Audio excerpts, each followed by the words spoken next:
네, 반갑습니다. 네, 바른교회 장승재 목사입니다. 오늘 하나님의 말씀은 사무엘상 4장 1절에서 11절 말씀입니다. 네, 사무엘상 4장 1절에서 11절 말씀. 네, 오늘 본문인 4장부터 7장까지는 이 새로운 이야기를 전개해 나감을 알 수 있는데요. 1장부터 3장에서는 사무엘의 등장을 이야기했다면 이제는 사무엘이 이스라엘 지도자로 활약하는 이야기가 시작됨을 볼 수 있습니다.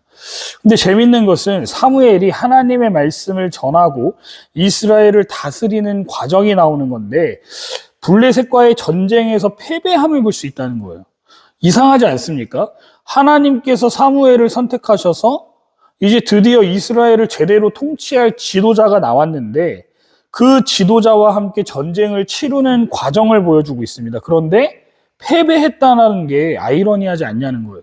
그 이유가 무엇입니까? 두 가지로 설명드릴 수 있을 것 같아요. 첫 번째는 사무엘이 선지자로 인정받고 있었지만 엘리와 그 아들들이 이스라엘의 아직 제사장이었기 때문에 사무엘이 아직은 이스라엘을 통치하는 데 있어서 의사결정을 하는 데 문제가 있었다라는 거예요.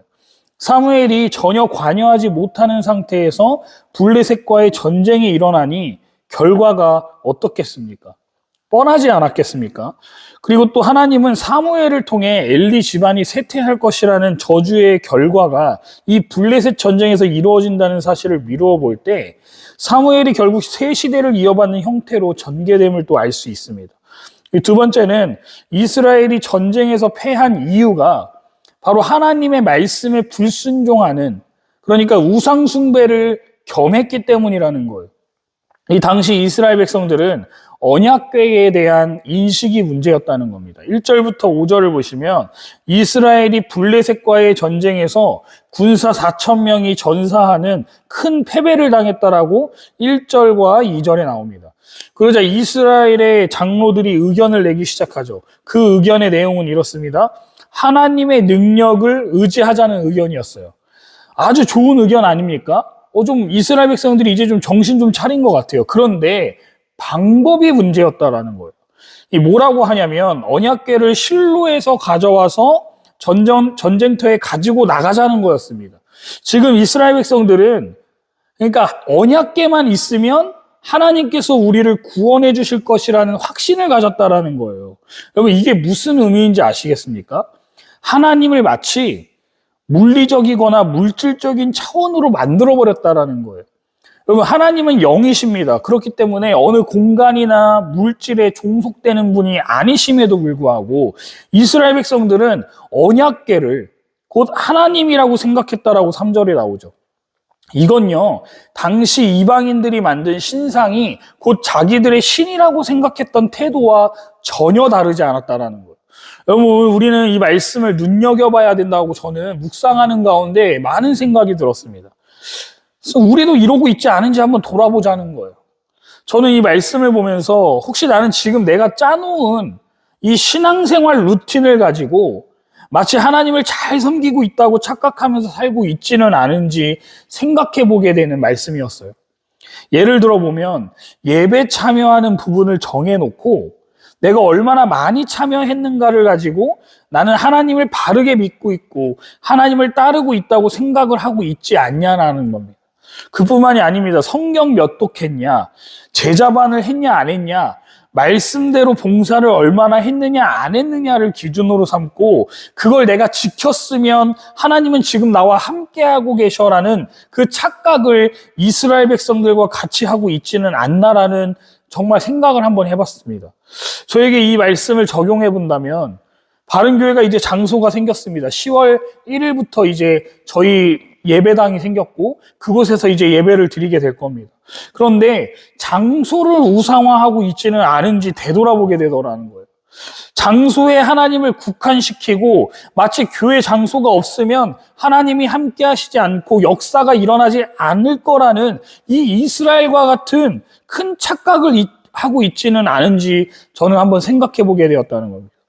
이스라엘 백성들은 언약궤를 가지고 오자마자 마치 하나님이 자신들과 함께한다라는 착각에 의기양양했음을 알 수 있습니다.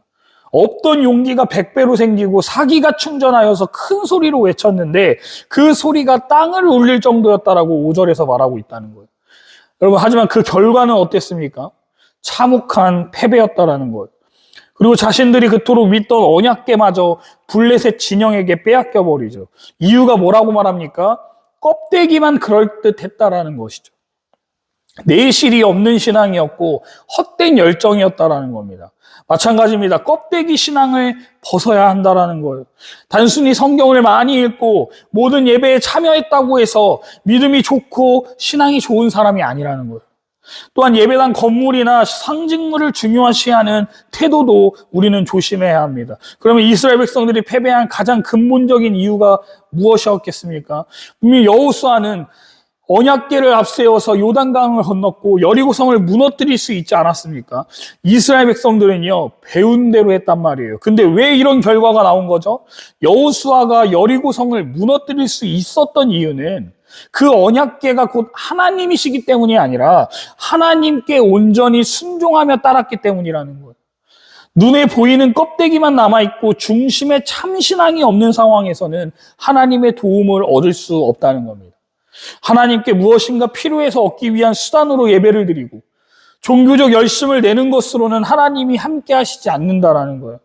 아니면 습관처럼 이스라엘 백성들과 같이 예배는 드리고 하나님이 시킨 일은 하지만 그 안에 하나님을 향한 감사함과 존경심과 사랑이 없는 이 빈 껍데기인 상태로 정도만 지킨다면 여러분, 그것 또한 하나님의 이름이 모욕을 당하게 하는 일이라는 것을 우리는 오늘 말씀을 통해 꼭 기억하면 좋겠습니다.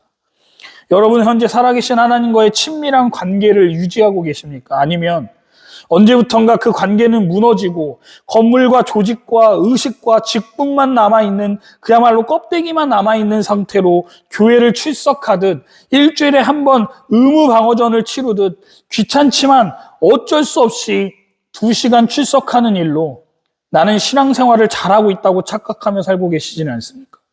그런 상태로 사는 사람이 어떻게 세상과의 영적 전투에서 이길 수 있을까요? 아무리 그럴듯하게 종교 행위를 반복한다 해도 참 생명을 누릴 수 없습니다. 오늘 우리가 의뢰하고 있는 것, 우리가 자랑하고 있는 것은 과연 무엇인지, 혹시라도 겉으로 보이는 껍데기는 아닌지 깊이 생각해보는 시간이 되면 좋겠습니다. 하나님은 기쁘게 순종하는 신실한 자들을 통해 역사하신다는 사실을 기억하시기 바랍니다. 하나님과 깊은 관계를요, 평소에 잘 맺어야 됩니다.